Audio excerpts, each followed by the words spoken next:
Helicopter ఒకటి, road ఒకటి. ఈ రెండిట్లలో వెళ్ళే వాళ్ళకి డాక్యుమెంటేషన్ ఎలా ఉంటుంది?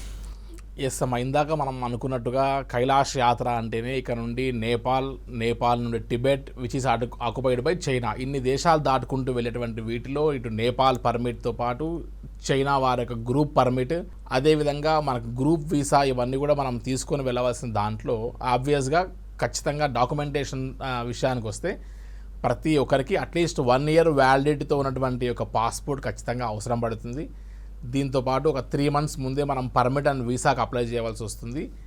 మరీ ముఖ్యంగా గమనించాల్సిన విషయం ఏంటంటే ఏ యాత్ర అయినా సరే, ఇటు చార్ధామ్, అమర్నాథ్, శ్రీలంక ఇటువంటి దేశంలో, అదేవిధంగా అంతర్దేశాలకు సంబంధించినటువంటి యొక్క డొమెస్టిక్ అండ్ ఇంటర్నేషనల్ యాత్రలు ఏవైనా సరే మనం సొంతంగా వెళ్ళొచ్చు. కానీ ఒక కైలాష్ మానసరోవర్ మాత్రమే ఏదో ఒక ఏజెంట్ ద్వారా మాత్రమే, గ్రూప్ పర్మిట్, గ్రూప్ వీసా ద్వారా మాత్రమే వెళ్ళేటువంటి ఒక యాత్రలు ఇవి. సో కైలాష్ మానసరోవర్ యాత్రకి ఇండివిజువల్గా మనమే వెళ్తామంటే కుదరని ఆప్షన్ అది. కాబట్టి ఈ యొక్క పర్మిట్ అండ్ వీసాస్ అన్ని కూడా ముందే తీసుకోవడానికి ఖచ్చితంగా మనకు వ్యాలిడ్ పాస్పోర్ట్ ఒకటి ఉంటే సరిపోతుంది. ఒక వ్యాలిడ్ పాస్పోర్ట్తో మనం ఈజీగా కైలాష్ అండ్ మానసరోవర్ ఈ రోడ్డు మార్గం గుండా అయినా సరే, లేదంటే హెలికాప్టర్ మార్గం గుండా కూడా చేయొచ్చు మనం.